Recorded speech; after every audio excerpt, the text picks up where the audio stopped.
গত লোকসভা নির্বাচনে আমরা দেখেছি নিশীথ প্রামাণিক বলেছিলেন আমরা যদি জয়লাভ করি তাহলে তারা একটা রেজিমেন্ট, নারায়ণী রেজিমেন্ট তারা করবেন।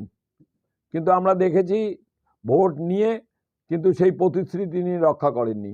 তিনি এখানে বলেছিলেন একটা হাব তৈরি করবেন, একটা খেলাধুলার জন্য একটা কুচবিহারে তিনি করবেন, কিন্তু আসলে কিছুই করেননি। এবং পরবর্তীতে যারা ভোট দিয়েছেন তারা নিশীথ প্রামাণিককে পরবর্তীতে কোনোদিনও তাকে দেখা পাননি। সেই পরিস্থিতিতে এবারে লোকসভা নির্বাচনে যদি 24-এ যদি উনি আবার দাঁড়ান তাহলে জনগণ তাকে উপযুক্ত জবাব দেবে তার 5 বছরের এই কৃতকর্মের জন্যই। আচ্ছা, জেলা জুড়ে, কোচবিহার জেলা জুড়ে দেখা যাচ্ছে যে তৃণমূল কংগ্রেসের নানান কর্মসূচি। তো এইসব কর্মসূচি যে এত আগের থেকেই তৃণমূল কংগ্রেস শুরু করে দিয়েছে, এর পেছনে কি কোথাও গতবারের নির্বাচনে হারের ভয় ছিল, পরাজয়ের ভয় রয়েছে? না, এটা ভুল কথা। আমরা শাসক দলে আছি, আমাদের সবসময় আমাদের কর্মসূচি লেগে থাকে।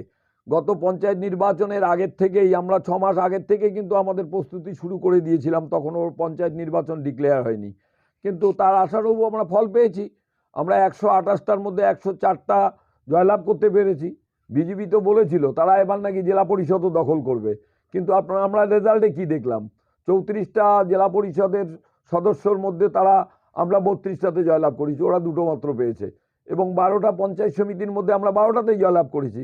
আমরা যেহেতু পঞ্চায়েত নির্বাচনে আগে নেমে আমরা ভালো ফল পেয়েছি, আমরা এই জন্যই আগের থেকে আমরা প্রস্তুতি শুরু করে দিয়েছি।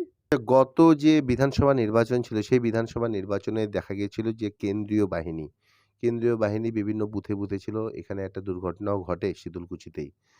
তারপরে দেখা গেছিল যে শীতলকুচিতে ভরাডুবি হয় তৃণমূলের। তো এবারও তো আগামী যে লোকসভা নির্বাচনে কেন্দ্রীয় বাহিনী মনে করা হচ্ছে যে থাকবে, কেন্দ্রীয় বাহিনী প্রত্যেকটা বুথে। সুবিধা না, হবে? কেন্দ্রীয় বাহিনী বড় ফ্যাক্টর না। ফ্যাক্টর হচ্ছে সবচেয়ে বড় কথা, এর আগেও অনেক ভোট হয়েছে, কেন্দ্রীয় বাহিনীর মাধ্যমেই ভোট হয়েছে।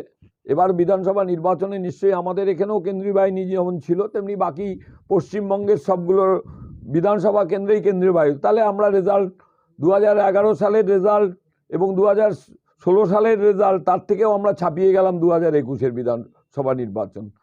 কিন্তু আমাদের এখানে কিছু যেটা কাজ হয়েছে বর্ডার এলাকা, বিশেষ করে শীতলকুচি বিধানসভা কেন্দ্রে বর্ডার ভিত্তিক এরা বিএসএফের কিছুটা প্রভাব আমরা লক্ষ্য করেছি। আমাদের বর্ডার ভিত্তিক যে বুথগুলো আছে সেগুলো তাদের উস্কানিমূলক আচরণ এবং আমাদের কর্মীদেরকে বা আমাদের জনসাধারণকে ভয় দেখানো, এই কাজটা কিন্তু বর্ডার সিকিউরিটি ফোর্সরা করেছে।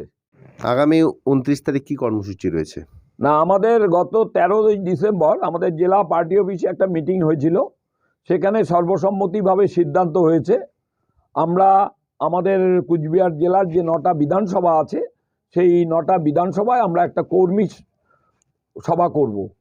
সেই কর্মী সভা আমরা করার সিদ্ধান্ত নিয়েছি এবং গত দিনাটা দিয়ে আমাদের কর্মী সভাটা শুরু হয়েছে বিধানসভা ভিত্তিক, এবং 26 তারিখে কুচবিহার দক্ষিণের আছে এবং 29 তারিখে আমাদের শীতলকুচিতে আমরা নিয়েছি গোলকগঞ্জে। সেটা নিশ্চয়ই সেটা বিশেষ করে 100 দিনের কাজ, আবাস যোজনার টাকা, গাভিন যোজনার টাকা, যে টাকাটা আমাদের রাজ্য সরকারের যে একটা পাওনা টাকা 1,15,000 কোটি টাকা যে কেন্দ্রীয় সরকার চক্রান্ত করে আটকে রেখেছেন, সেটাও একটা যেমন মূল ইস্যু হবে সেই মিটিংয়ে। এবং আগামী লোকসভা নির্বাচনেও আমরা প্রস্তুতি হিসাবে আমরা সেই মিটিংটাকে অর্গানাইজ করছি।